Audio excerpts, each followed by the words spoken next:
മൂന്നാം ദിവസം ശനിയാഴ്ച ഫിനിഷ് ചെയ്യാൻ ഒരുങ്ങി നിൽക്കുന്ന എമ്പുരാൻ എന്ന ചിത്രത്തിൻ്റെ കളക്ഷൻ ആൻഡ് വമ്പൻ അപ്ഡേറ്റും അതോടൊപ്പം തന്നെ അഭിലാഷം എന്ന ചിത്രത്തിൻ്റെ ഏറ്റവും പുതിയ അപ്ഡേറ്റുകളൊക്കെയാണ് ഈ ഒരു വീഡിയോയിൽ ഉൾപ്പെടുത്തിയിരിക്കുന്നത്. അതിലേക്ക് വരാൻ അതിൻ്റെ മൂവി പ്ലസ് മീഡിയ എന്ന് പറയുന്നത് നമ്മുടെ ചാനൽ ആദ്യമായിട്ട് കാണുന്നവരാണെങ്കിൽ സബ്സ്ക്രൈബ് ചെയ്യുക. സൈജു കുറുപ്പ്, തൻവീർ റാം, അർജുൻ അശോകൻ എന്നിവരെ പ്രധാന കഥാപാത്രങ്ങളാക്കി ഇന്ന് തിയേറ്ററിൽ എത്തിയ അഭിലാഷം എന്ന ചിത്രത്തിനും പോസിറ്റീവ് റിപ്പോർട്ട് തന്നെയാണ് പ്രേക്ഷകരിൽ നിന്നും ഏറ്റെടുത്തിരിക്കുന്നത്. എന്നാൽ ലിമിറ്റഡ് സ്ക്രീനിൽ മാത്രമേ ഈ ഒരു സിനിമ ഇപ്പോൾ പ്രദർശിപ്പിക്കുന്നുള്ളൂ. അതിനുള്ള പ്രധാന കാരണം എന്താണെന്ന് വെച്ചാൽ എമ്പുരാൻ എന്ന സിനിമ ഗംഭീരമായിട്ട് തിയേറ്ററിൽ മുന്നോട്ട് പോകുമ്പോൾ ഈ നല്ല സിനിമയുടെ കാര്യം പലരും അറിയാതെ പോകുന്നു. ഇന്ന് കളിച്ച ഷോകളെല്ലാം അത്യാവശ്യം തർക്കേടില്ലാത്ത ഓക്യുപ്പൻസിയിലാണ് അഭിലാഷം ഫിനിഷ് ചെയ്തിരിക്കുന്നത്. ഇപ്പോൾ ഇതാ ബുക്ക് മൈ ഷോ ആപ്പിലെ എമ്പുരാൻ എന്ന് പറയുന്ന ചിത്രം വമ്പൻ ട്രെൻഡിലേക്ക് എത്തപ്പെട്ടിരിക്കുന്നു. അതിനുള്ള പ്രധാന കാരണം എന്താണെന്ന് വെച്ചാൽ തിങ്കളാഴ്ച മുതൽ ചിത്രത്തിന്റെ പുതിയ സെൻസർ ചെയ്ത വേർഷനാണ് തിയേറ്ററിൽ കാണിക്കുക എന്നുള്ള റിപ്പോർട്ട് പരക്കെ വന്നതിന്റെ ശേഷം ഇതാ നിങ്ങൾക്ക് ഇവിടെ കാണാൻ വേണ്ടി പറ്റും. ഇപ്പോൾ രാത്രി മണിക്കൂറിൽ 28,000-ഓളം ടിക്കറ്റ്സുകളാണ് പെർ അവറിൽ ബുക്ക് മൈ ഷോ ആപ്പിലൂടെ മാത്രം സോൾഡ് ഔട്ട് ആവുന്നത്. ഇന്ന് ഉച്ചവരെ 12,000, 13,000, 14,000 എന്നീ റേഞ്ചിൽ മണിക്കൂറിൽ പോയ സിനിമയുടെ ടിക്കറ്റ്സുകൾ പെട്ടെന്ന് അങ്ങോട്ട്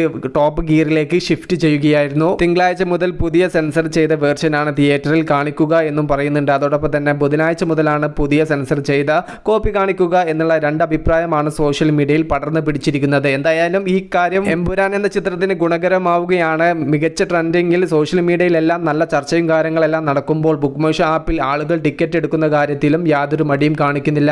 ഒഫീഷ്യലി സിനിമയുടെ 2 ദിവസത്തെ ടോട്ടൽ വേൾഡ് വൈഡ് കളക്ഷൻ 100 കോടി ടച്ച് ചെയ്തു എന്നുള്ള പോസ്റ്റർ ഇന്നലെ ലാലേട്ടൻ പങ്കുവച്ചിട്ടുണ്ടായിരുന്നു. എന്നാൽ അത് ശരിവെക്കുന്ന രീതിയിലാണ് ട്രാക്കഡ് കളക്ഷൻ റിപ്പോർട്ടും ഇന്ന് പുറത്തു വന്നിരിക്കുന്നത്.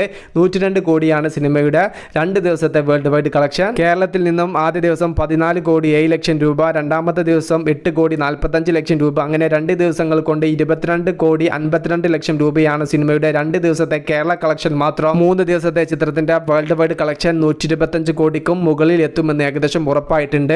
അതോടൊപ്പം തന്നെ 3 ദിവസത്തെ ചിത്രത്തിന്റെ കേരള കളക്ഷൻ 30 കോടിക്കും മുകളിലേക്ക് എത്തുമെന്നുള്ളതും ഉറപ്പായിട്ടുണ്ട്. ഫൈനലി സിനിമയുടെ 3 ദിവസത്തെ വേൾഡ് വൈഡ് കളക്ഷന്റെ കറക്റ്റ് കാര്യങ്ങളും ഡീറ്റെയിൽസ് എല്ലാം അറിയണമെങ്കിൽ നാളെ നമുക്ക് വൈകുന്നേരം വരെ കാത്തിരിക്കേണ്ടി വരും. കാത്തിരിക്കാം സിനിമയുടെ കൂടുതൽ അപ്ഡേറ്റുകൾക്ക് വേണ്ടിയിട്ട്. മൂവി പ്ലസ് മീഡിയ, ഞാൻ ജിനുജനാസ്. Okay, by.